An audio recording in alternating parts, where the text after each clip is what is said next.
Hey everybody, we are back. A little temporary break last week, as that was on me. Apologize. Had a little bit of schooling that got in the way there.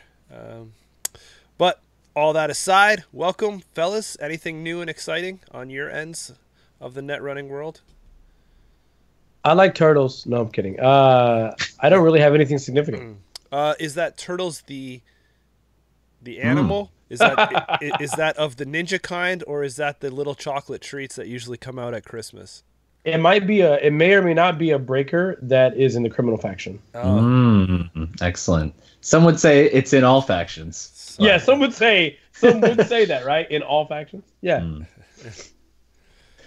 I want to put a quick shout out. We got a store championship around here coming out this weekend at Wasteland Games in the Atlanta area, and I want to do a little plug for a friend of the show, Peach Hack.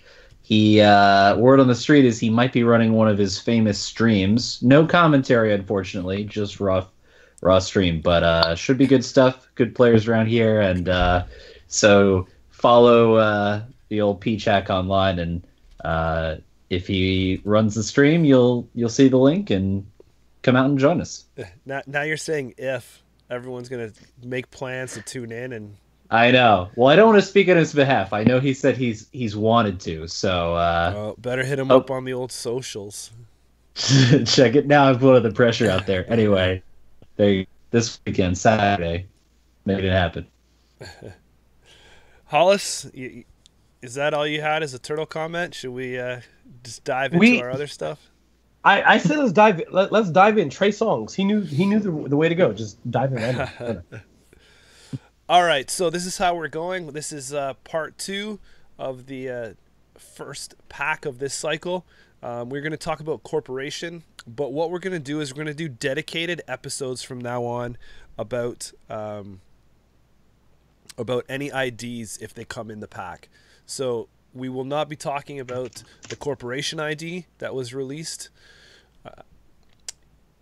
With this set of cards, we will have that in a dedicated talk in a future episode. If everything goes according to plan, that should be next week. But we know how life rolls. When you run a live show, you run into live situations. And that'll be a cool opportunity to go deeper into deck lists, deck archetypes, how we think the ID is placed within the meta. It'll be a good, more long-form discussion than a quick review can sum up for an ID. All right, fellas, let's get corping. Oh, yeah. That's the cue. I'm excited. Take Corpin? Is that a new word? No. It is. All right. Let's jump into our first card here. Pretty exciting one, I gotta say. Starting this trend of 3-pointers in the new cycle here. This is Ikawa Project. It is a 3.5 advance HB agenda security type. And it's got this special little text here that says, as an additional cost to steal Ikawa Project, the runner must spend 1 click and 2 credits. It's a little text there. Yeah. So, what's your thoughts? Is that enough? Am I in? Oh well. So we've noticed actually in the going from looking at Global Food Initiative into NAPD contract, Global Food Initiative into cards like Obokata Protocol. The best 5/3s we see some of the best agendas we see in general are agendas that basically are defensive. Even if they don't provide you with a fairly significant effect on the card, it's better to just make it very difficult for the runner to steal. So they have to basically score it, and it ends up being this negative aspect to it, right? This card does that. It means that in order for the runner to steal this card, they have to be able to lose the click and pay the 2 credits to take this card. If they ran last click and they access this, well, guess you get to look at it and wish you had run on the previous click, right? Mm-hmm. But beyond that, you won't get a chance to score. Now, I imagine most people, if this card becomes a dominant card in the meta, most people will be wise to it, versus HP a little bit. But that being said, I still think it's a fairly appropriate tax for being an agenda that is a 5/3. Again, as I'm pointing out, no additional benefit on the card for the corp. It just makes it more difficult for the runner to steal. Mm-hmm. I think we're seeing the rebalancing concept that comes from having a card like NAPD Contract. We're saying, hey, this is fine within a faction, not universally good for everyone. And this is how we balance it, not having an influence cost, right? Mm-hmm. So I think it's actually pretty good. Mm-hmm.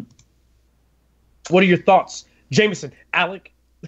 Alec, you go next, man.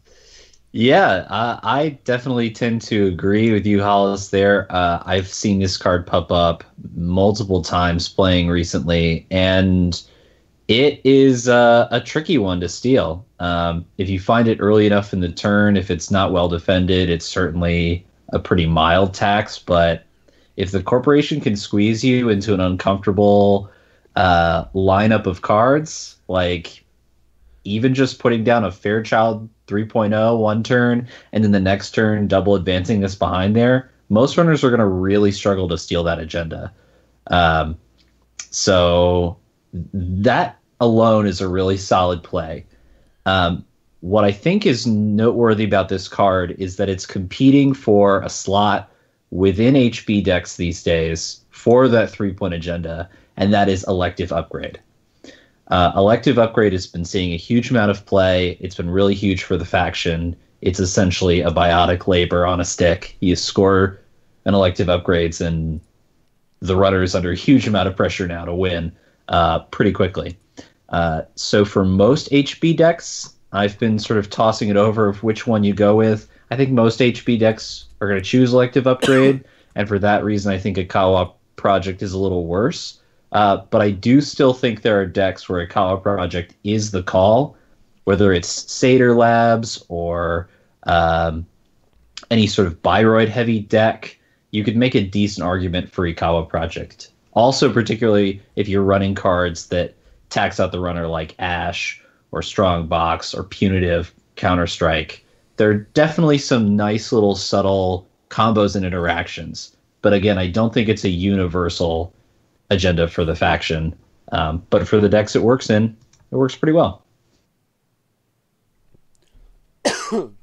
Sorry. I'm digging this card, man. But I will preface this by saying that I really feel like this card is almost, too late to the party. I think that a click tax, click denial, whatever you guys want to call it. I know you've heard me talk about this so many times, and you've probably, if you've played against me, you've seen me try it so many times in the past. I just think that this kind of built-in agenda protection was needed so long ago. It was like, this is what we were missing to get that HB style of tax and clicks to work. But I think it comes at a weird time right now that, like, you said, Alec, that there's just not a strong enough competitive build to slot this into at this moment. Mm-hmm. I'm really think that we're going to hit a seesaw on the scales when this is going to be the choice to slot into HB. And I'm only thinking that because of the cards that got saved in the core set. You look at there's going to be some synergy here as we talk about it with the new ID later on. But it's going to help set up protection quicker for 5/3s in servers where you're able to slot 2 cards in, and I just think that saving Strongbox in the core set was done for a reason. Yeah, that's a pretty brutal server. If you're really going for the Glacier setup to have Ash and Strongbox, and then you put this agenda in here, the runner has to jump through a huge number of hoops now in order to steal it. So yeah, the combos are there.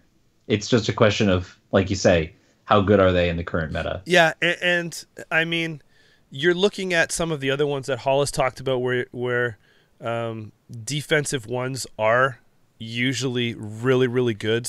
I don't feel that right now this is as, if we, neutralize all of them, I don't feel that this is as strong as Obokata or brings to the table what Global Food Initiative did. But I really feel that there could be something there because of that 1-2 punch, because because it's not just the you must spend that extra click, but now it's also a click and the credits. I really feel that this has got some legs to stand on in HB. Caveat, if it gets the support that it needs to also work behind a taxing click system. I mean, ice alone, putting those biroids in the game, that's not as click taxing as I think that the design team maybe hoped for, because once you have the breakers down, you're not really you're just walking through that stuff anyway for the credits. It's not, that's only good for maybe the first or second run at a server, right? It's a critical mass thing, though. It's like at some point there's going to be enough really solid biroids in the game, and I think there are already a very good number of solid biroids that really getting into that mid-range space of an HB deck where you're getting set up fast enough so that the runner's not totally set up, so they have to think about clicking through your ice instead of them getting their rig set up. I don't know, man. It's an interesting space for sure. Something to watch. Yeah, it's gonna need a lot of testing to make that kind of style of build work. And sorry, if we're seeing a rise in defensive cards like this, like if Global Food is prevalent in some builds, if Obokata is prevalent, if this starts to creep into HB builds, well, like, let's not forget the power of Film Critic, and so we're gonna have some ebbs and some flows, right? So the runner does have solid answers to what this offers, but I think for what it is, it's really good. So what's your rating then? Well, I don't know if really good is in sitting with our tier list style and knowing that this is a moment in time, I really have to say that I think this right now is probably high above average. Yep, I'm right there with you. And that's above average. And that's only because I don't like, if it was isolated in a vacuum, I really like this card a lot. But in the current state of the game and all things said, that's what notches it down, because there's no build to support what this wants to do. I actually don't disagree. I think you hit the nail on the head there. It's probably in the upper range of above average to me. And I'll push back a little. I do think there are builds, if you want to call builds, like, I think there are decks to take advantage of this. It's just a question of those decks being consistent enough or competitive enough. So, yeah, that I think is the difference there. But yeah, above average. Unanimous. Boom. Ready to move. Starting off strong there. All right. Next up, we got Naja 1.0. It is an HB Ice barrier biroid with a res cost of 2 and a strength of 2 and an influence of 2. How consistent. It says the runner may spend a click to break any subroutine, and it's got 2 subroutines, end the run and end the run.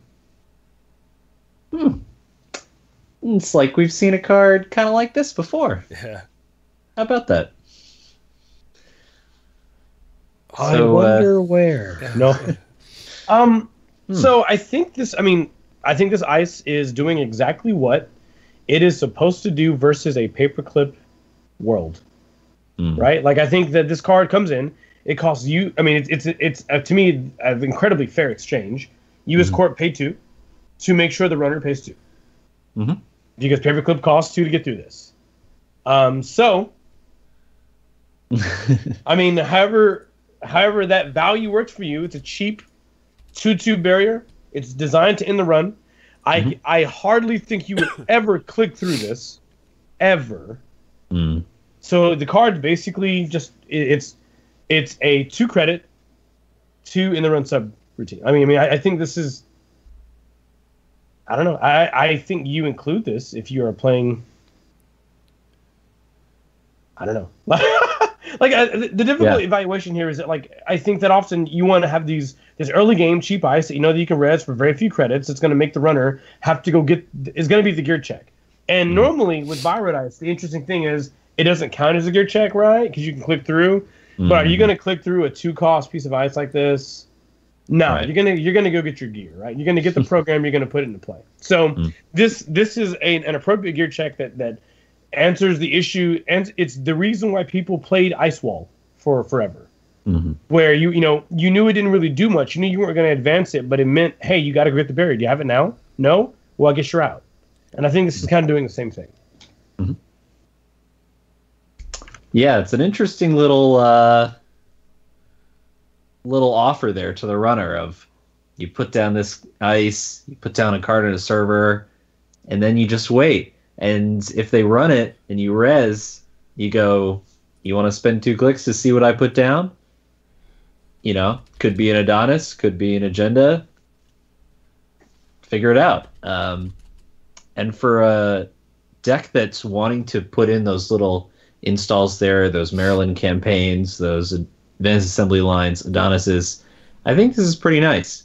In the early game, it can be used to kind of slow down the runner, checking your econ, and in the late game, you start to build up a big enough server, and this could be a pretty nice little piece in a Glacier mid-range component. So I think it's solid. I'm a little less high on it than probably both of you guys are. I mean, I think if you're looking for that, straight away, it's already been said in the chat and all over the place with this. This is obviously it's the comparison to Eli, with that leaving and this, or this trying to be the replacement, that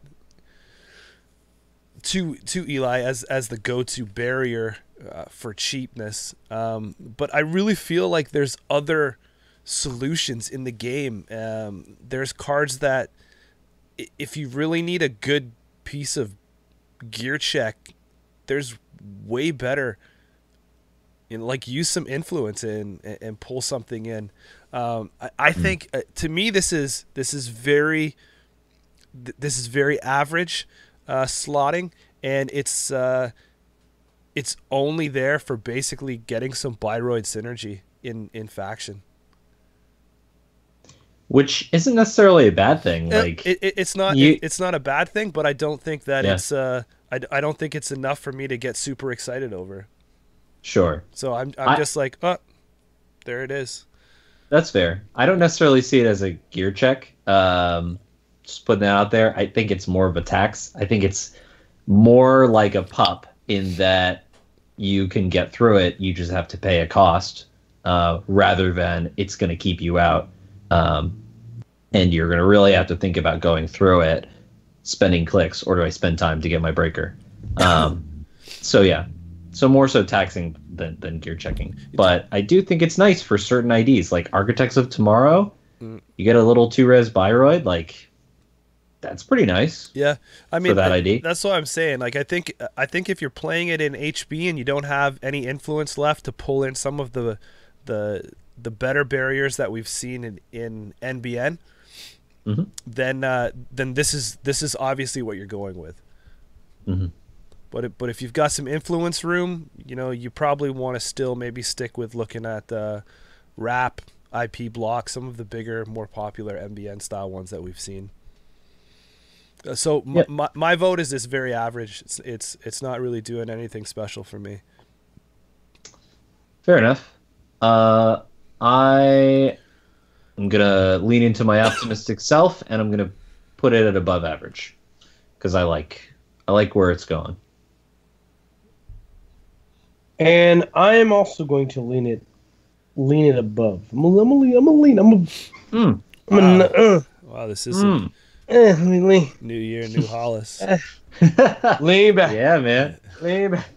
Yeah, whatever. All right. Yeah, New Year, new me. I'm cutting out all the haters out of 20. Whatever. Everyone. What can we do with Jinteki? Man, Jinteki's got some interesting stuff. We've got a card that does something we've never seen before. Very strange. Gene Splicer. It is a Jinteki asset ambush. A res cost of 2, a trash of 1. That doesn't seem so good. Influence 2. It can be advanced. Okay. When the runner advances Gene Splicer, do 1 net damage for each advancement token on Gene Splicer. And then for a click and 3 advancement tokens, add Gene Splicer to your score area as an agenda worth 1 agenda point. Fascinating. Hollis. So to break it down, it says when the runner advances Gene Splicer, do 1 net damage for each advancement token on Gene. So let's say you install res, advance, you're gonna do 3 net damage that turn. Well, right? you don't have to res it. You can install advance, and it's face down.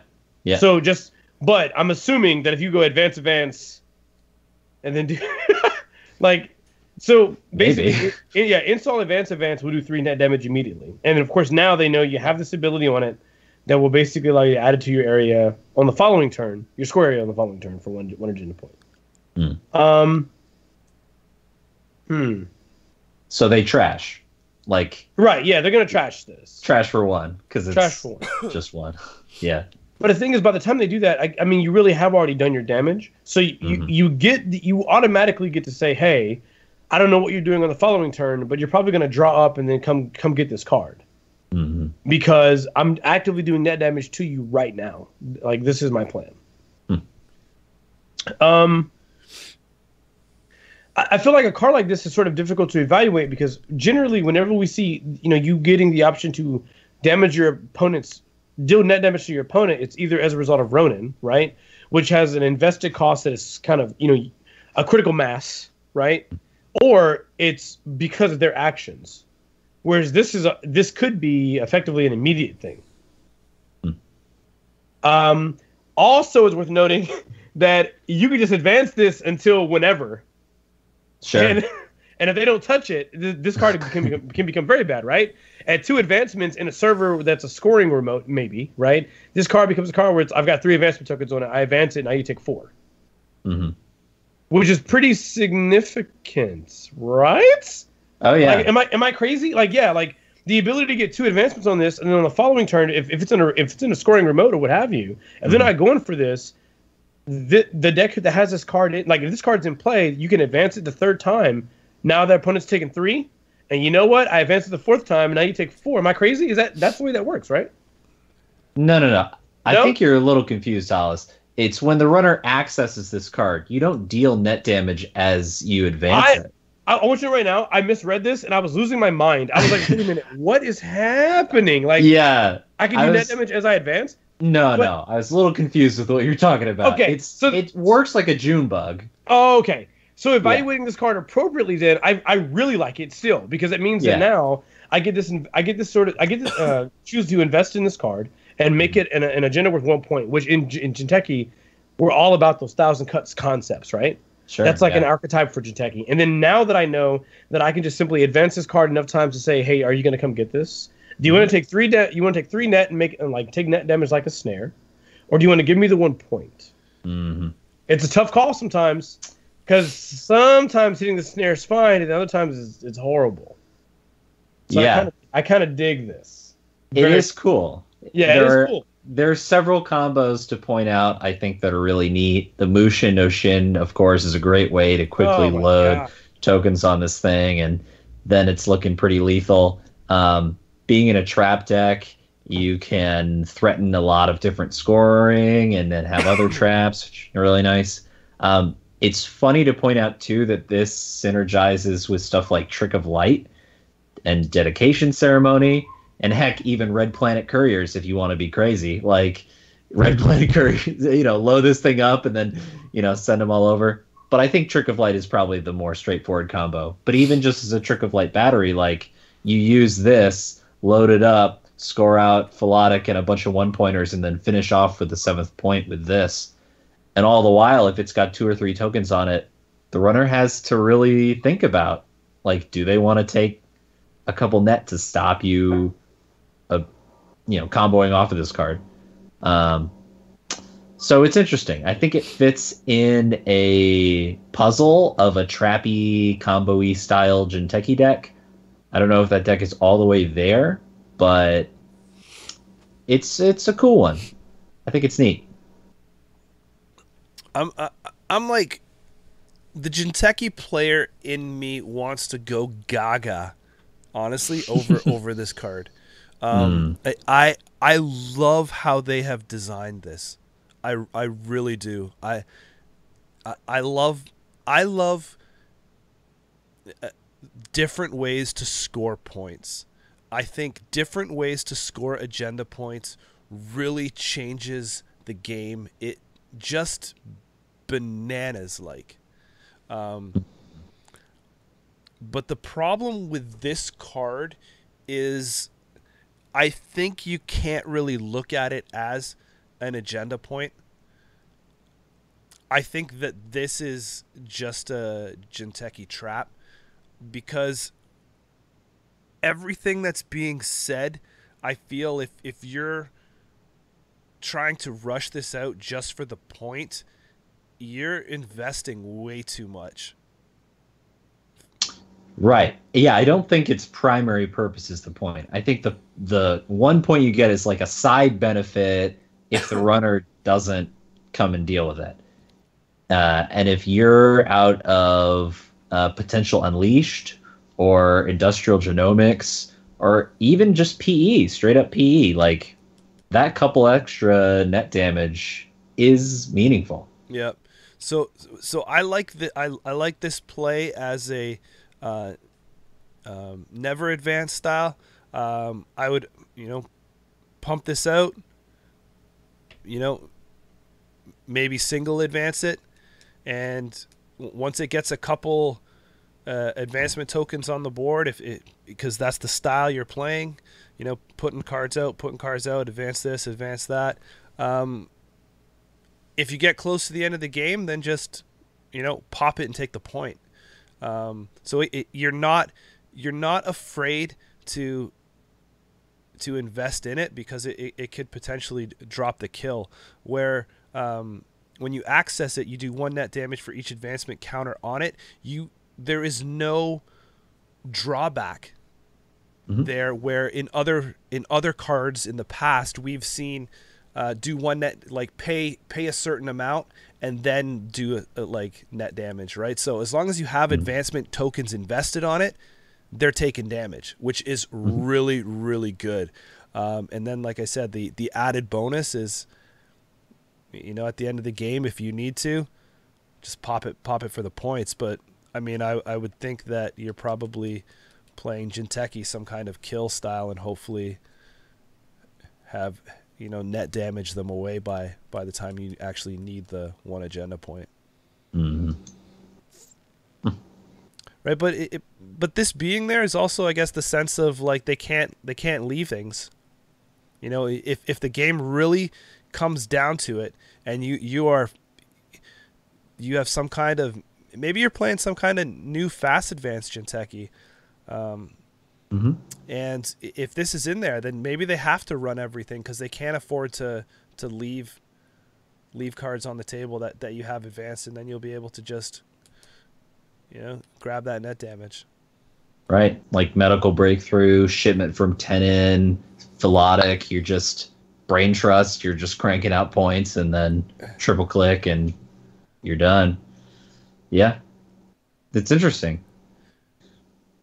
So where's that put it on its rating? Well, I even like things like that in the Jinteki biotech style, right? Depends on which one of those you're using. Oh yeah, for sure. I still think that's a underutilized ID. Mm-hmm. To me, I think that this is really sitting at it's rough. Like I said, the Jinteki player in me really wants to rate it higher, but I think realistically it's a good above average card. Yeah, I'm right with you there. I think certain decks are going to like it and are going to try and play around with it and take advantage of it.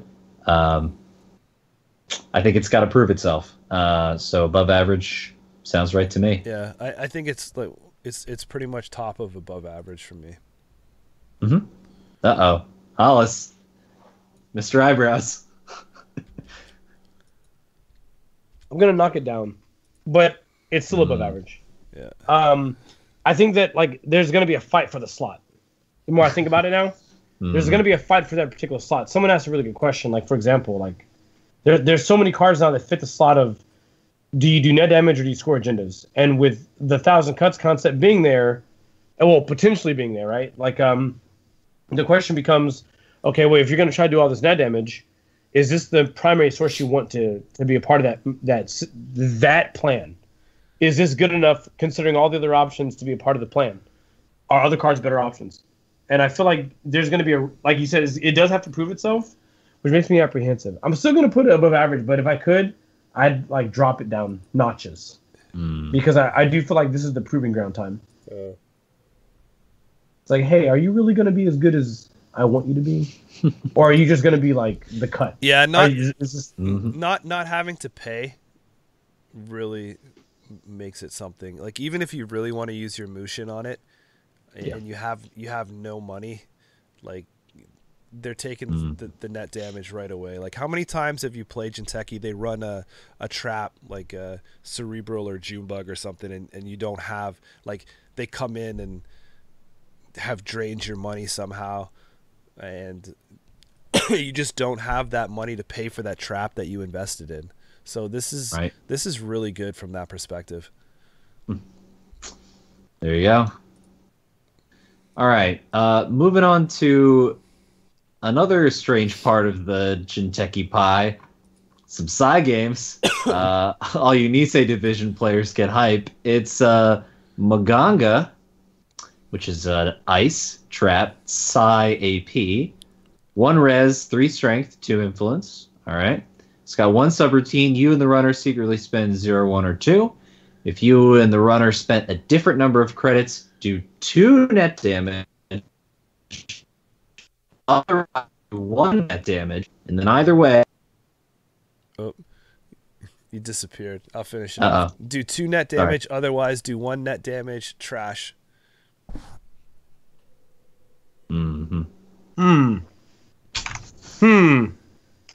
So it's cool that it's a trap ice. 2 Chains would be proud. But I mean it's cool. It's cool that it's a trap ice. But the issue here is that it's a piece of ice you're gonna install, right? So you're gonna either install as the root of the server, or you're gonna pay money to put it in above it, and then you have so doing the math here is gonna cost you. It'll cost you at best 0, right? Then you're gonna pay 1 to res it. Then you're gonna play a betting game. If you bet 0, sure, it only costs you 1, but if you have to bet 1 or 2, it's more, and it's all just for the sake of spending a different number of credits than your opponent to do 3. And then after you do the 3, or excuse me, 2, after you do the 2, the card is out. The card is out. So you could potentially pay 3 credits, which are 2 from the side game, 1 for the rest cost to do 2 net. And then the card is gone. And I hope you didn't put it in a server that's not the innermost, because now you had an additional cost to pay for it. You could have paid 4 for this effect, or maybe 3, or 5 for this effect. That's a little extreme, but sure. I don't know if that's good enough to make this card worth the inclusion out of available options. So I'm going to already tell you my my initial assessment is that it's not very good. What do you guys think? Yeah, I'm right there with you.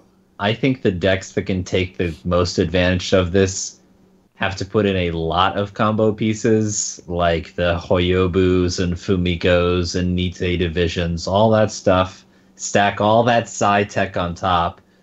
And at that point, I guess it's okay. But those, yeah.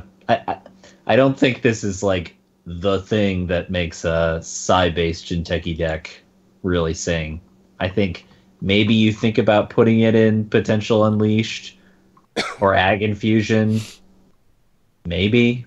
But even then, I don't know if it's that strong. So yeah, I agree, Hollis. It's currently bottom of the barrel for me.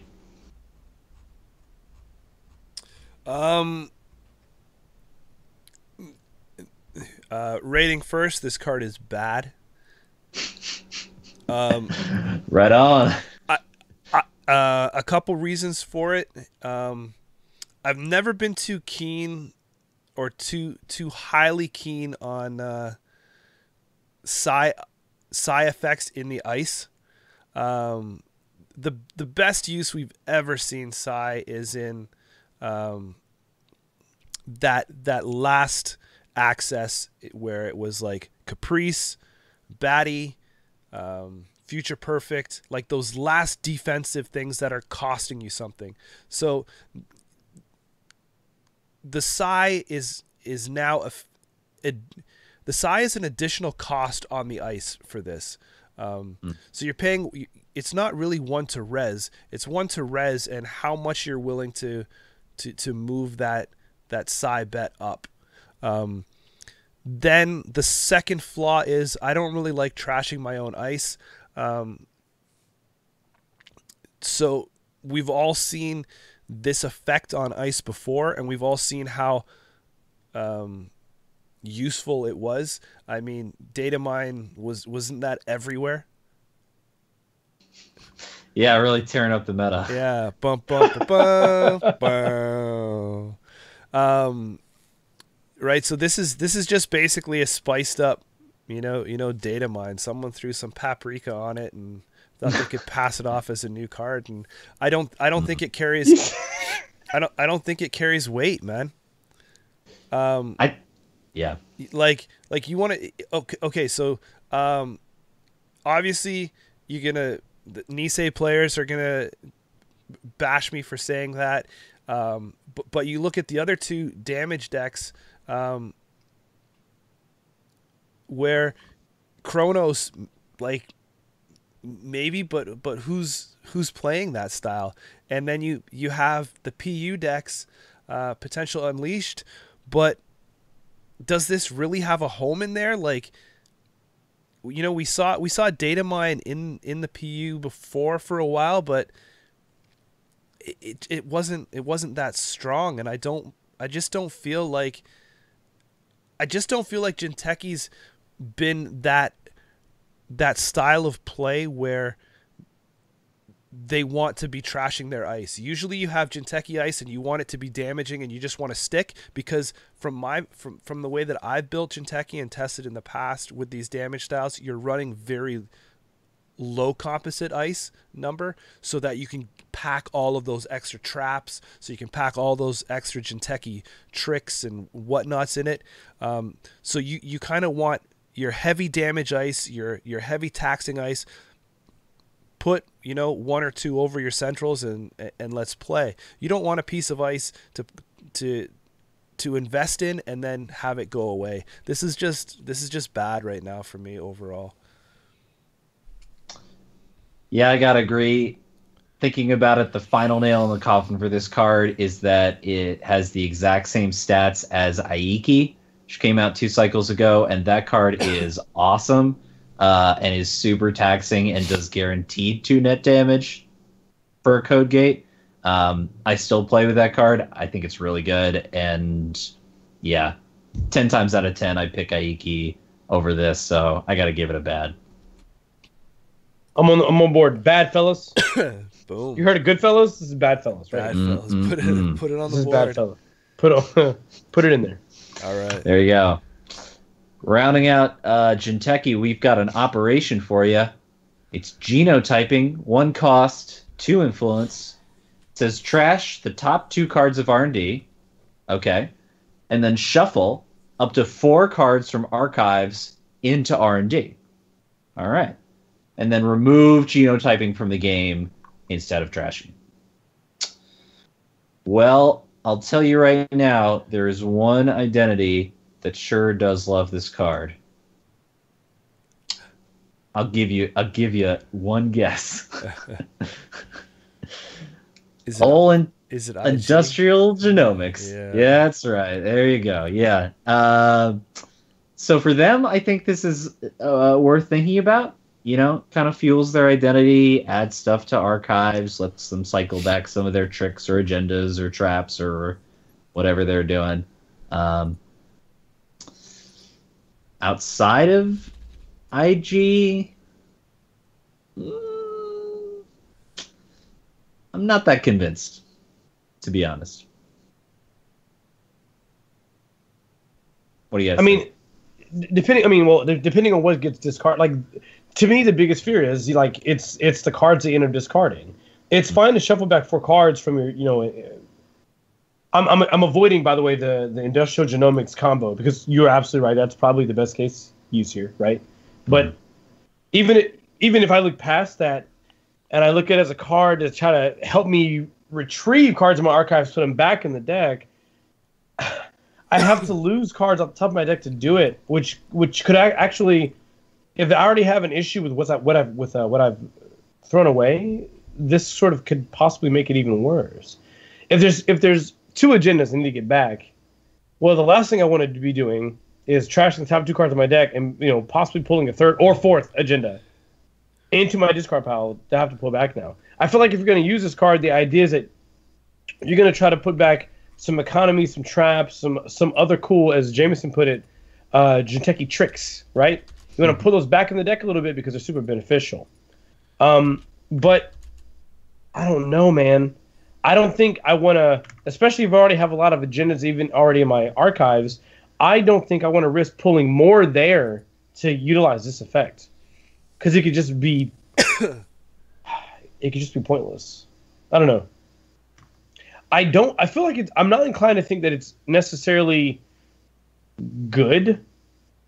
I'd like to see if Jinteki players slot this in that aren't IG. Well, because here's the other thing. This is directly competing, I think, with the card Preemptive Action. Okay, yeah. You're right, because they both...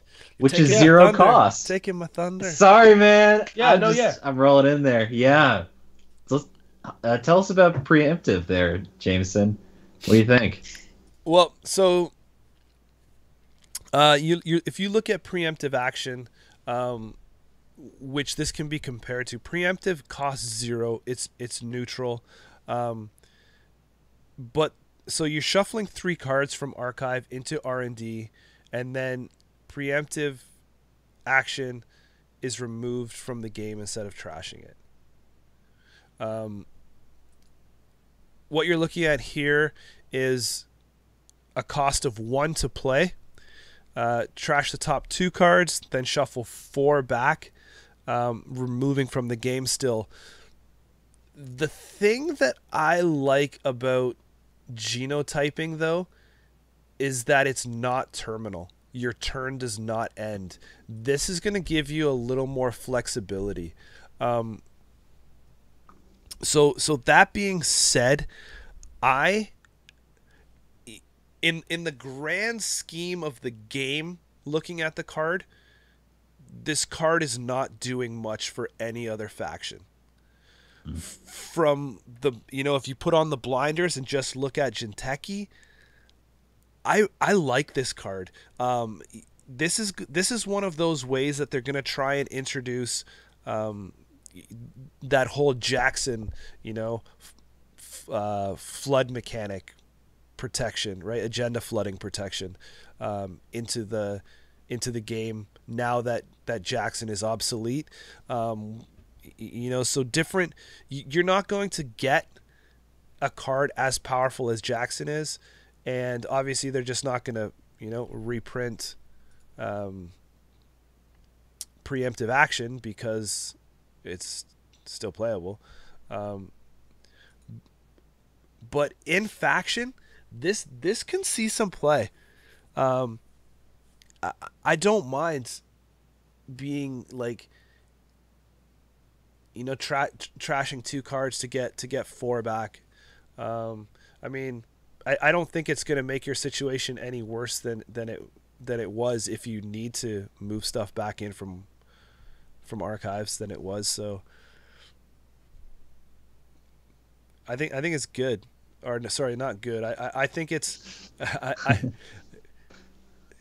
I think it's good, but not on the rating scale of good. You know what I mean? Because I don't think, because when you're looking at it, I say you're looking at the whole scope of the game. I don't think there's a call to use this outside of Jinteki to spend 2 influence on it. I would take preemptive action for free, even though it was a terminal, rather than spend 2 influence. But if I didn't want that effect, then this card fills a niche slot, and it's right now it's pretty average. I think you've talked me up. When I went into this card, I was thinking about it as below average, but I think you've warmed my heart there on genotyping.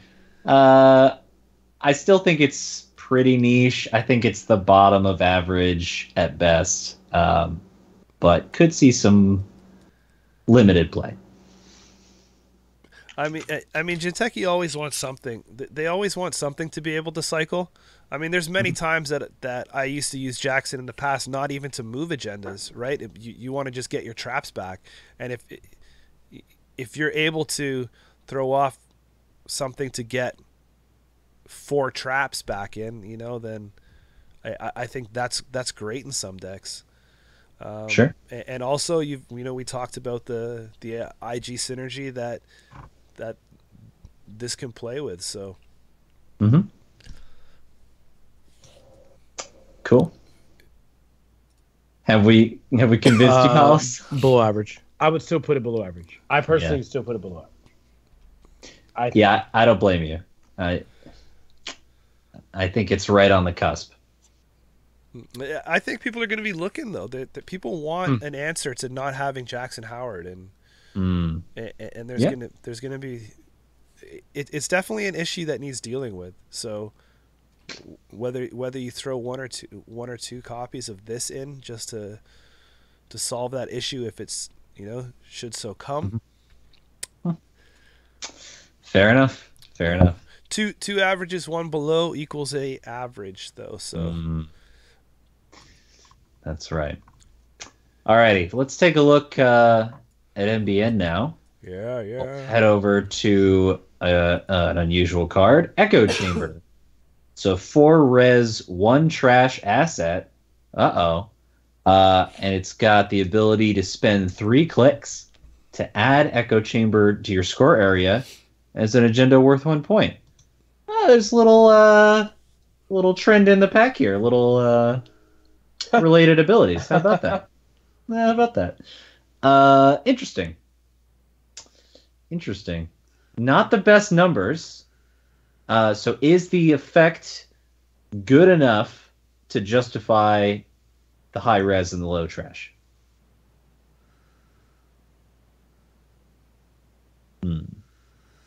This card is really tricky for me. Well, you got some first thoughts on it? Sure.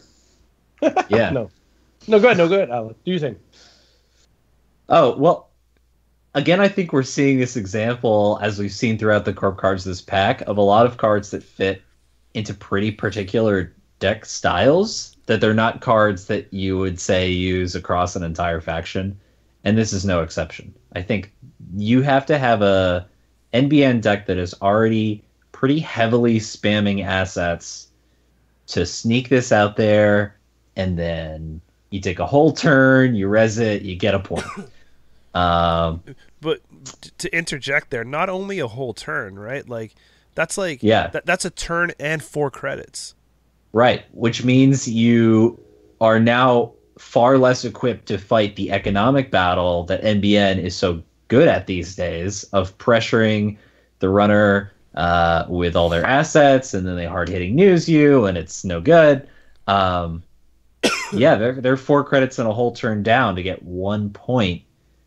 And maybe it gets the runner antsy, and maybe it gets the runner to run stuff, or this could work in CTM, controlling the message, because you get that trace and then maybe that tag on top of this. But I'm kind of stretching here. I think even those decks, even like the hardest core asset spammy controlling the message, is going to think twice about putting this card in. At what point do you just want to have a 3-for-1 agenda over this? Right, and out of NBN, there are no shortage of really solid 1.3 advancement agendas. That AR enhanced security, whoo boy, that is a killer agenda. And I have so many times seen controlling the message players just put out 1 or 2 cards on turn 1, and if you don't run, or if you run the wrong one, they get that 1-pointer out there, and then the game is completely changed. And the power of that card compared to this, it's night and day. It's like you would so much rather just score a potent 1-pointer than spend all this economy on a whatever 1-pointer. And the problem with it is that there's no built-in defensive reason to not get rid of it. Like even if you're like, oh, I'm gonna put it out there and do something, and then you run it. Oh, 1 credit to trash. All right, goodbye. Right, like you might as well run any other, like if you're playing some kind of NBN, server build, you might as well just have something else behind a behind a wall of ice, baiting them for a run that you can actually use. Right. I think this card really makes you question what your win condition is out of the deck that you'll be running it in. Touche. Yeah. So I don't know. I really want to run this card in other factions, but the influence cost is not even letting me play nice with it. Sure. Yeah, 4 influence there is really hefty. You're not splashing this. No. I mean, and if you are, then there's a conversation that we have to have, because I really want to see that I really want to see that deck. Hey man, maybe it's a triple Archer, triple Tithonium Wayland deck. Yeah. and you're pulling reses off Breaker Bay. Oh, there you go. Yeah, Breaker Bay. That would be inexpensive, or less. Yeah. But I mean, no matter what, Breaker Bay is not insignificant. But no matter what, in that case, like take the whole res cost down, right? Like, and you're still like spending a whole turn for 1 point there on an asset. I mean, I just feel like you'd rather just have take the agenda point and add it into your agenda total for deck building, right? Like, just run an agenda right now. Yeah. I think all the combo and synergy and whatever that you can pile onto this card is still not worth it. So I'm going to give it a straight up bad. Yeah, I'm pretty much in that sense as well. Currently, right now, I just can't. With that low of a trash cost, what are you going to do with it that you're going to get value out of it? Mm-hmm. For me, I think this is pretty clearly also bad. But yeah, I'm gonna say it's bad. I think I'm pretty sure I agreed it was bad the moment Alec mentioned there are multiple 3-1s for NBN to choose from that gives like a game effect. So this is like, okay, so this is a 4 and 3 click 1-pointer that I can play, that I have to play basically in never advance. That doesn't do anything defensive to help me. It doesn't advance. Like, it gives me the point, but it doesn't do anything else No +1 to traces. Like nothing. Literally nothing. Yeah, there needed to be something else, some other condition on this card that added some kind of bonus for investing that heavy. Mm-hmm. There you go. Yep, done. Over to the next. All right. We got ourselves a self-growth program, a zero-cost operation Gray Ops. Play only if the runner is tagged. Oh boy, this better be good. Add 2 installed runner cards to the grip. It costs you 3 influence. Now that's a pretty potent effect. Not insignificant, particularly if they're running a fairly expensive console or a card that has counters on it. Maybe synergize it with a Salem's Hospitality. Then you trash that card. I'm kind of stretching here. Yeah. I mean, the clear biggest benefit is that if they do have expensive, like you get to choose, correct? Yes. So I think that automatically makes the card very good. It could make the card very good because if whatever the most expensive items are that they have installed, you get to say, hey, that resource in that program, return those back to your hand. The negative of this, of course, being that you have to go through the effort of making sure they're tagged. So you're not gonna play. This is just gonna be a random card you play. You're probably gonna have a deck focused around making sure the runner is tagged like CTM. Mm-hmm. And then on top of that strategy, it's going to be a mid to late game card where this is going to have the biggest effect, where the runner has an economy, and your goal here is to disrupt that economy in a way that allows you to be able to make the necessary runs that you have and things like that. Here's my thing, though, and this is maybe where, I don't know. My thing about this is that this card is existing alongside a card that is totally available in Core 2. Oh, are you going to... Oh, okay. I thought you were going to say this is setting up all your targeted marketing dreams. No, but... Nice. This card... I mean, yeah, that does work. But also, this card exists alongside closed accounts. And so you have to ask yourself, when you think about setbacks, right? When you think about what this card is actually doing for you. Okay, so do you want to install if the runner is tagged? Do you want to uninstall 2? You want to return 2 cards from their in play to the grip, or do you want to say I zero out your existing economy? Because I feel like if you're going to return cards to the grip, it's because you're going to tax economy and clicks, and clicks are a form of economy. So it's either do you want to zero out their money, or say, hey, you're going to have to pay money and actions to install. And I can see an argument to be made for wanting to tax clicks. But I can see a great argument to be made for just removing all of their money. Yeah, I think the trade-off is there in the meta call of how people are gaining their money. I think if you have the more classic style of gaining a bunch of money and then kind of using it all to take down the corporation, then sure, closed accounts is really appealing. But if the runner is relying on cards like Magnum Opus or Maw, the self-growth program is actually pretty brutal.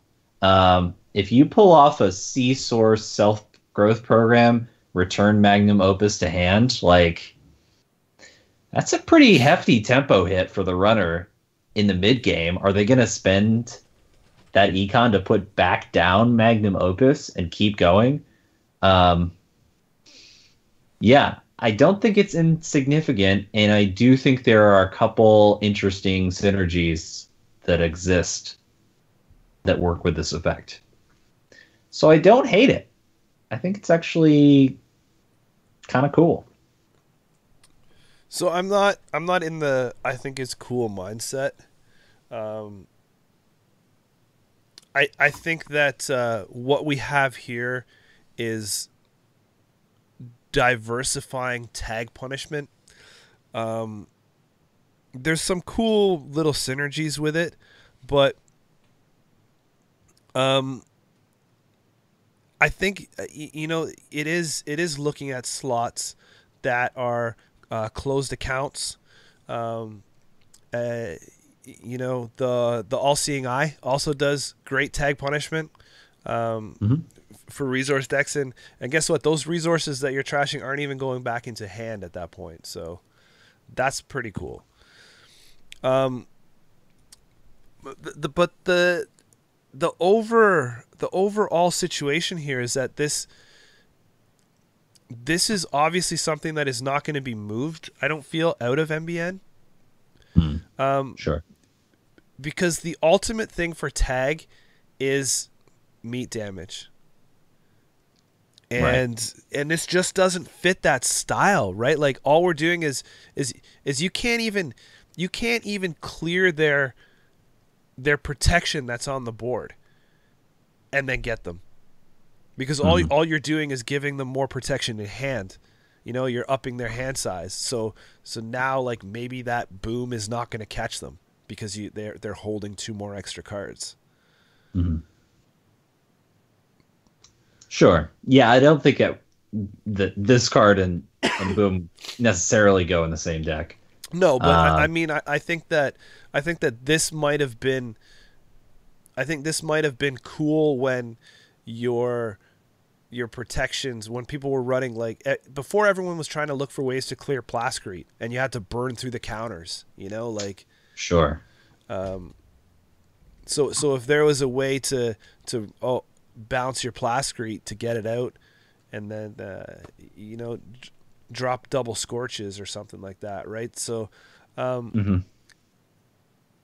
there was ways, but now it's just I just don't see this in any build. It's got too much slot competition. Fair enough. I would put this card pretty firmly in like a. Actually, I think I would put it below average. I'm finding it hard to figure out where I slot this.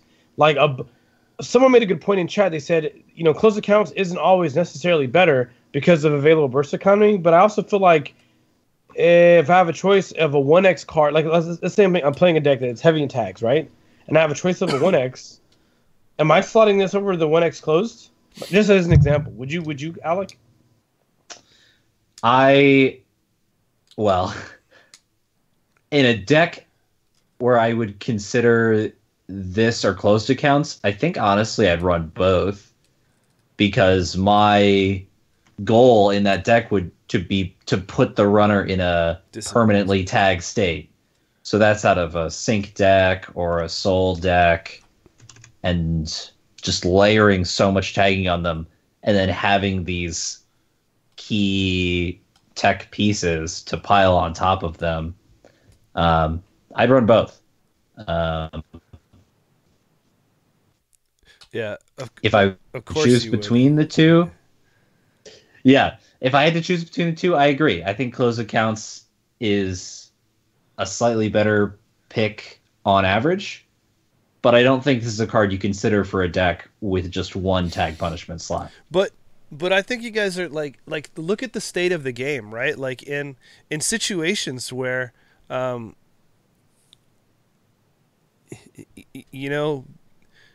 in situations, if the runner is sitting on like high economy, like, it's hard to say the value of a closed accounts compared to the value that you're getting, because it's going to always be based on a state of time that, like, so, like you said, Alec, before, like, you could bounce the right 2 cards and just set them off tempo. As if stuff is costing us more this time in mid game, do you have enough to put that critical piece back? Right? Like, this could be a crazy tempo hit, or is somebody sitting on a huge boat wad of money and you close accounts them? That's also a crazy tempo hit, because they're not going to build it back up. So it's really hard to I think look at it from which is better right now. We're seeing some work with viruses, but I think at that point you might as well just, you know, purge counters there. I think this is a fun card, and I think that's where it's going to land. Mm-hmm. Fun. I agree. I think I'm more excited to see what people do with this card than I can see it, you know, revolutionizing the game or really affecting the way that runners play. I think people will be surprised by this card, and the synergies that exist are pretty potent. If you could pull them off. I would rate it a lot higher if it was trash, but I mean, since it's just going back in hand, I really don't like that. We've seen in the age of crazy hardware, right? When Desperado was a critical piece of somebody's rig, it's not like we were looking for ways to get rid of that by, hey, we got to play some Shattered Remains here, right? Like, or find some ways to disrupt the rig that way. Like, I really feel that you're not really doing much. You know, 75%, 80% of the time, this card is just going to speed bump them one turn, and if that is what you're doing, like you think that slowing them down one turn is going to win you the game, then you might have already lost. I think to some degree you're slightly discrediting the power of Salem's Hospitality. I've always thought of that card as being pretty good, even just by itself, you know, as an ability to, if you suspect the runner has something in hand, you sniff it out. Even if you miss, you get to see their hand and then maybe play another one and guaranteed hit some cards. Yeah, that's what I'm like. So I think this card does have some fun combos, but I think it's fun, but I don't think it's prevalent. Sure, 100%. And for that reason, I would give it a below average. Yeah, but I think it's interesting. I like where it's going. I'm tempted to slip it farther. Like to me, I just think right now, I just don't know if this could be pretty much a bad one. But both you guys said below average. I believe Hollis, was that your call? Mm-hmm. Yep. Okay. Self-growth, guys. It's in the books. All right. Everyone's been waiting for it. Here it is. The reason you get this pack, it's calibration testing. Oh boy. We got NBN 3 res 2 trash upgrade, off-site upgrade, play only in a remote server. Okay, cool. It's got a trash ability. Place 1 advancement token on a card in this server. 3 influence. Hoo boy. Seems good. Seems straight up you're going to pay a premium. You're going to say, I just put investment here. No additional click required. I'm just going to pay. You know what? I could wait a turn and pay a click and a credit, but I feel like just giving you 3 right now. And putting the 3rd advancement token on the card I need. How do you feel about it? I don't know. I feel like I want to do that. Do you feel like you want to do that? I feel like that's fantastic. Do we have a fantastic category? Is that? We'll put that in there. Yeah. I think it's pretty phenomenal, and it's already been seeing a lot of play, and it's the kind of card that you think about putting in any NBN deck, and plenty of decks outside of NBN. And for that reason, I don't think there's any question in my mind that it's a great card.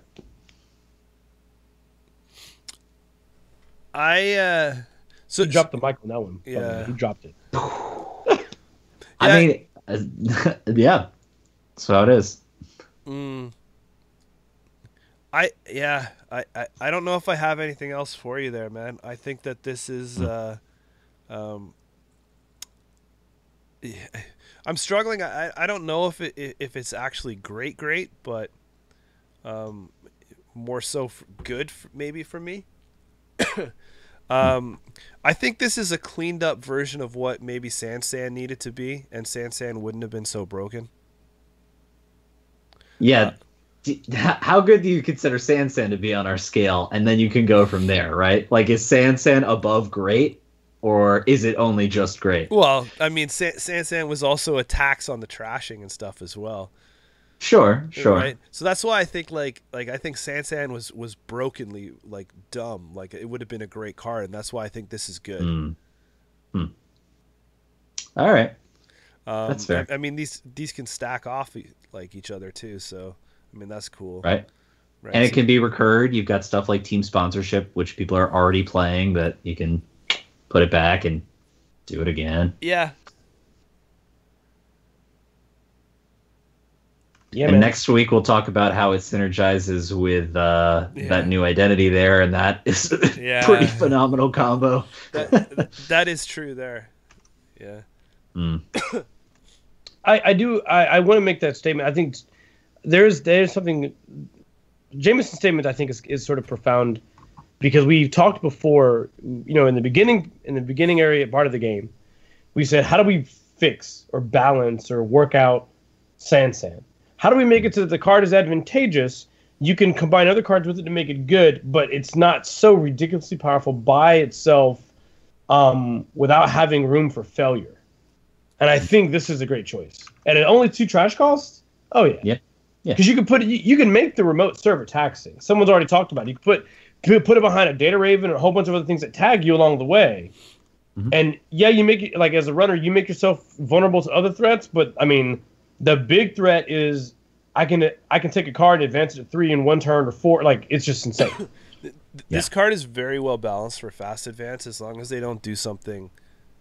As long as they don't build the combo that breaks it. Right. So I mean, I think it's good. Alec, you said great. Hollis, you got to weigh in. I'm not going to argue either way. I mean, I feel like it could go. I think it's great. Okay, fair enough then. I just more so want it to be on record. Most deaf. I mean, mostly deaf. All right. What you got next as we go into the W? All right, let's bring it home to my big boy Wayland here. We've got Wu-Tang Financial. Boy. We were talking about old Scorched Earth, and this has got some Scorched Earth feel here. This is Urban Renewal. We've got a building exploding. That's going to be fun. 1 res, 3 trash, asset, hostile. When you res it, place 3 power counters on Urban Renewal. Uh-oh. Helium 3 deposits, anyone? When there are no power counters left on Urban Renewal, trash it and do 4 meat damage. When your turn begins, remove a power counter from Urban Renewal. Nice. All right, so you res this. Your turn goes from 3 you glitched down to 2. You glitched out. You have to restart it. Oh, sorry. I was saying it starts with 3, right? But you res it in that window at the beginning of your turn, and so it's going to tick down to 2. Yep. And so you're saying to the runner, like, all right, in that many turns, I'm just going to drop 4 meat damage on you. Are you ready? It's pretty nice. Yeah. I mean, I think the saving grace for this card here is at least the influence. Mm-hmm. Oh yeah. Finally. I mean, part of me even wishes that maybe it was even 5 influence, so it wouldn't be like there might be like no question that this is going to stay in Wayland. Right. Yeah, but as is, I think there might be a couple decks that try and find room for this outside of Wayland. But even just within the faction, I think it's a great way to just say to the runner, like, you can't wait around anymore. You got to run. You've got to deal with this or be willing to soak 4 meat damage, which not a lot of runners are willing to do, even with some turns to kind of prepare themselves. Yeah, I fully agree. I don't think this card is. I don't think this card is ridiculously overpowered. I don't think it's underpowered. I mean, to me, I think it slots in a nice kind of like above average card right now. Mm-hmm. Part of the, one of the best tools out of, can't talk tonight. One of the best tools that Wayland has is basically trying to apply that pressure for you.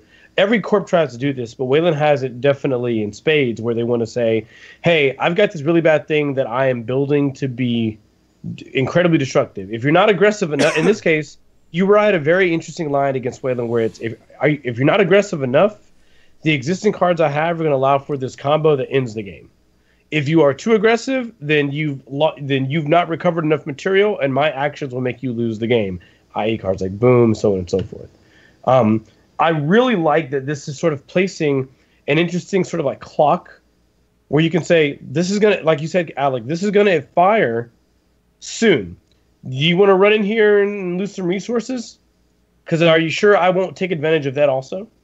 For you not to take this 4? And I like that. I think you want to put the runner in that dilemma. I think that's one of the best aspects of Netrunner, is having to basically, I wouldn't say make a guess, but make that evaluation. Is it worth me losing the resources now to get rid of this, or is it worth me waiting, taking the 4? Is it going to hurt me at that point? See, I like it. I like it as long as nobody finds a way to put it into those prison-style builds, right? Like of IG or the Gagarin. Those concepts, like this has potential to be. This has potential to be one of those cards that at the end of the cycle that people are just like, why does this card exist? So they're gonna have to walk that razor thin line to make sure that this is not pulled into like an IG style build like that, and that it doesn't become the tipping point in Wayland. Like, as much as people are like Wayland's been underpowered for so long and Wayland needs love and stuff like that, I don't want the scale to instantly unbalance. Sure. Right? Yeah. So I like it, and I'm saying that still an above average card, but this is very razor thin here. Could be a powerhouse very quickly. I'm not hearing Hollis there. I was gonna say they should have renamed this card the Michael Bay Renewal. Just straight up, just explosions and like giant robots and cars like everywhere, just for no reason. Just would have been perfect. So nice. Is everyone on above average though? I think so. Yeah, I'm okay. I'm not gonna argue that. All right, let's get to the wake up. So I'm gonna preface this up front that this is my favorite card in this pack. I've been playing with it for a little while now, and it is super fun. Wake Up Call, 1 cost Operation Reprisal, Gray Ops. Okay, what does Reprisal mean? Play only if the runner trashed at least 1 corp card during his or her last turn. Okay. Choose an installed piece of hardware or non-virtual resource. The runner must either trash that card or suffer 4 meat damage. Remove Wake Up Call from the game instead of trashing it. 3 influence.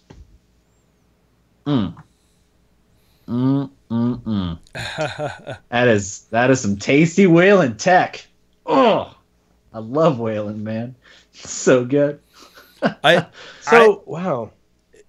I really like the fact that this is. I feel that this is the style of cards that Wayland needs and that Wayland has been crying out for. This is a great way to deal meat damage where I don't have to import MBN cards. That's right. Damn straight. I don't have to worry about all this tagging bullshit or I mean, it was like Wayland was like this you know, the split family, right? Like it needed it relied so heavily on what his brother NBN could do to be able to stand up on two legs. And now it's like, no, I don't need you anymore. I'm grown. Yeah. Big bro, I got this. Yeah. That's right. And being in the same pack as Urban Renewal, you see that synergy, right? Like, like are you gonna let this card tick down and do 4 meat damage to you, or are you gonna come in and trash it? Because if you trash it, now you're fulfilling that clause. So either way, possibly you could be getting 4 meat damage, right? So just building on that kind of synergy there is really, really cool. Let me tell you my favorite little combo, my favorite little moment of what have I done, is runner runs in, they hit a snare, you pay 4, does the net damage, take a tag, and you go, hey, you want to trash this snare? It's only 0 to trash. And like any good runner, right, they don't want to deal with that snare ever again, so they say, oh, sure, I'll trash it, right? Everyone trashes snares. And now they're 3 cards down, and you get to point at their Maw or their Aesop or their Film Critic or whatever and be like, for 1 credit, see you later. Like, that is just so spicy. And if they're onto your tech, and if they are wise and they're like, oh, I'm not going to trash any corp cards, cool. They don't trash your snare. You still got snare in hand now. Yeah. All right. Just keep rolling that snare train.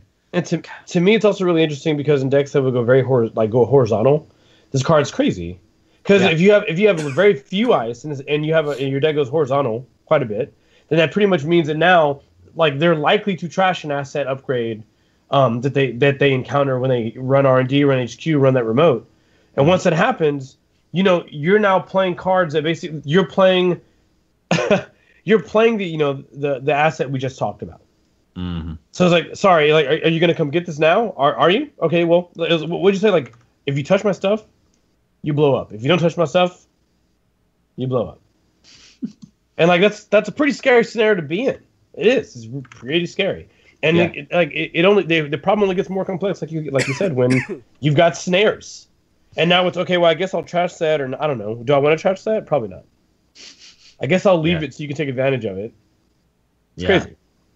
Yeah, nice. See, I don't know if, like, I feel like this card was, gifted out there to me, because it fits in very weird styles of Jinteki that I play. For the same reason that you talked about, Alec, I was going to talk about, like, you're probably bringing Snare into Wayland, but I'm bringing this card into Jinteki because it's all of that stuff before that people had that were stopping my Jintekiness, like the feedback filter stuff, any kind of net damage protection, lose it or do 4 meat, right? And because in Jinteki, like you said, they're trashing snares, they're trashing the traps, there is things that are being removed that this card just synergizes so well with. So I don't know if I have the blinders on, but I really like the design space here. I really like what they're doing. It sucks that it's kind of conditional and it puts, like, the power is shifted a little bit, where it's not on you, where that the most ideal situation for you, the runner's going to do the opposite. Sure, but it's this extra thing that the runner now has to think about in their calculus of, do I trash this Adonis? Do I trash this Maryland? Do I trash this Christian grid? Like, no, I fully agree. But I'm just saying, like, the drawback for me is that actual choice of the card is taken away, right? Like, the guy sitting with, you have 2 cards in hand, and I'm like, choosing this piece of hardware. Are you gonna trash it or lose the game? And then you're like, right. You're not gonna be like, well, I really want my console. I really want my Moss. So you can do 4 meat damage on me. Oh, I forgot. I only have 2 cards. Like Sure. You're not gonna get into those ideal situations. But I do like what it's doing. And Yeah. And this is either really sitting high above average for me, or it could be into good, and that's just I don't know if I have the blinders on, but probably more above average. I'm actually I'm gonna lower it a bit. I think this card is cool, that it does provide the available meat damage that Wayland to give out that doesn't require tags. But I also feel like because they can mitigate it. Right. I think that it's just average. Yeah. It's a cool average card, but it's just average. It could be true. I think you raise reasonable points. I think your reservations about how it can only work in certain situations are totally valid. And for that reason, it bumps it down for me from great to good, as opposed to further, just because I love it so much. But I do concede that it's niche. I do think that Wayland has ways of leaning into this and making it be a little more consistent. But yeah, at the end of the day, I still think it's good. But I'm not upset with an above average rating. I think but I'm going to hang on with good. I think to average it all out across the board for us, it'll sit at the top of above average. Excellent. Yeah. With potential to move either way. Yeah. All right, let's get into this last guy here. All right, bringing it home, Wayland. This card, Reconstruction Contract. Oh boy. Again, a single ID cries out in joy that this card now exists. It is a 1-res 4 trash asset.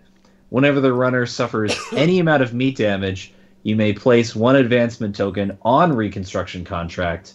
It's got a trash ability. Move any number of advancement tokens from Reconstruction Contract to a card that can be advanced for 4 influence.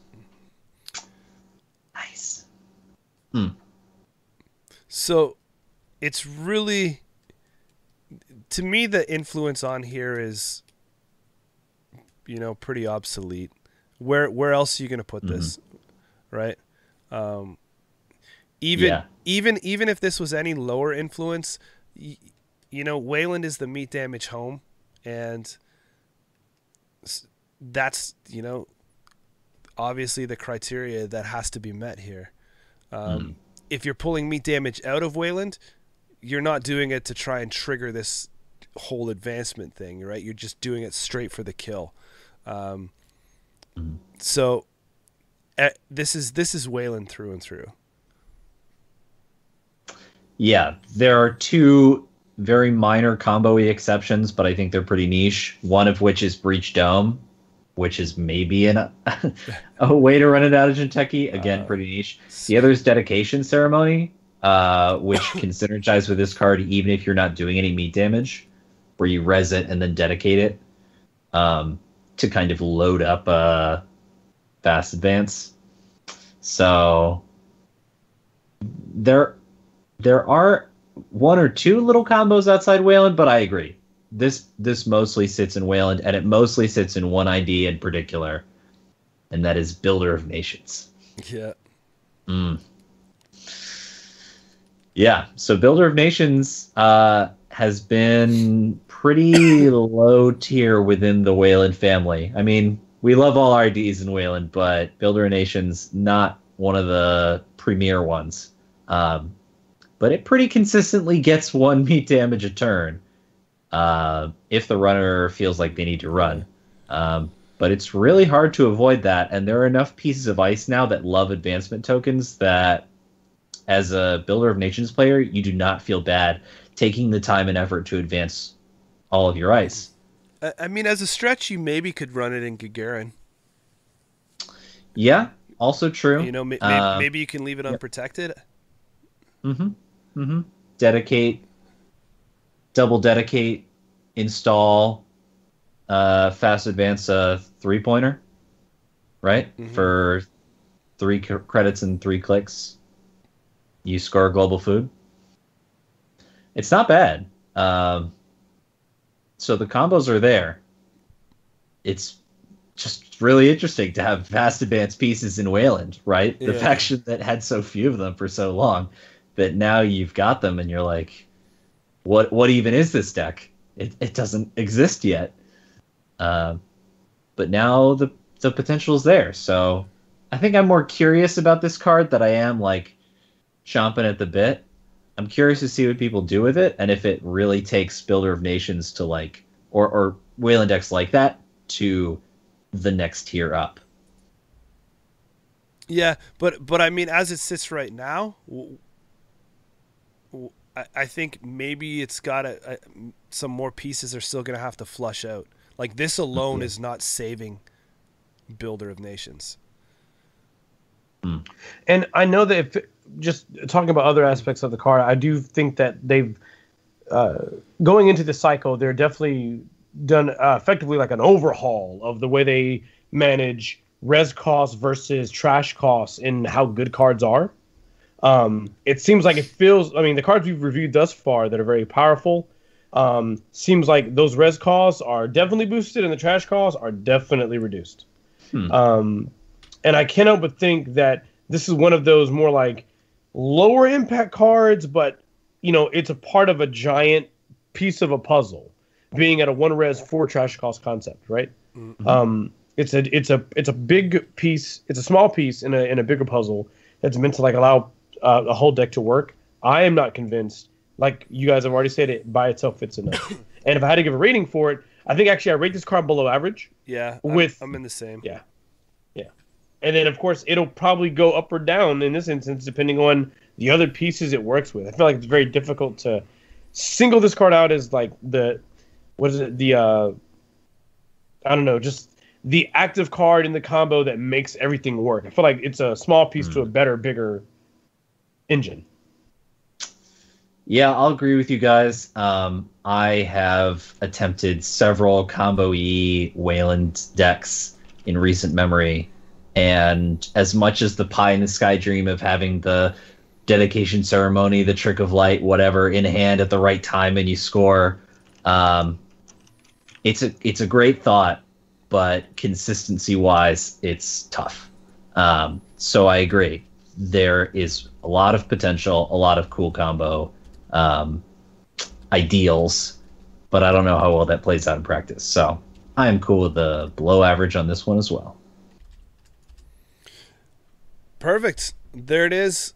We made it through. Those are the corporation cards minus the ID. The ID, we again, for those that didn't make it in the first few minutes, we will be talking about in its own separate show, its own separate episode next week. Thank you guys for joining us. We really appreciate everybody hanging out. As always, if you haven't yet, make sure you subscribe. Find us all over the social networks and give this video a thumbs up because it doesn't cost you anything. Damn straight. All right. Closing thoughts, Alec? Cool pack. Nothing completely mind-blowing, but as we've mentioned here or there throughout our 2 review episodes, I think there's a lot of promise, a lot of potential. Interesting trying out design space that maybe hasn't gotten a lot of love. And I'm really hopeful that this will be a really fun cycle. Awesome. Thank you guys very much for hanging out, bearing with me through a little bit of a borderline cold. Really appreciate everything. Hollis, you got anything? Just that not only do I agree with Alec, I feel like there seems to be a lot of attention to detail with like the tiny things that we've complained about before when it comes to cards. Often it felt like in order to make a card useful in Netrunner, they had to sort of like overcompensate and for you to they had to overcompensate with the design to say you've got a great ability and the trash cost is really high and the res cost is really low. It feels like now they understand the game a lot more. And of course, there's new design, lead design direction that we're seeing a lot of pieces where the balance of certain cards the card is very good, but that makes it a very fragile card that requires protection. And realistically, I think it's kind of what we wanted, right? We were hoping to see scenarios where the best cards in the game weren't the Sand City grids, the cards that, once you have a huge economic advantage, it was very difficult for the opponent to swing back. We wanted the decks we wanted to see the cards that are, this card has this amazing effect, but you can trash it incredibly easily. If you see it, get rid of it.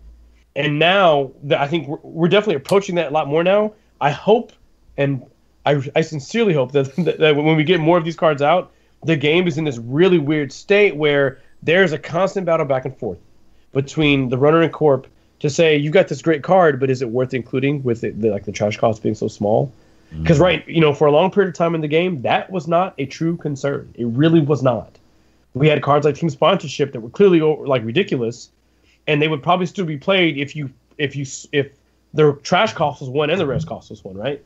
So it's just I'm interested to see where this goes and how this how this basically stretches out through the entire cycle. I can't wait. I'm excited. Yeah. Cool. All right, guys, we're gonna catch you at the next one. We're out for now.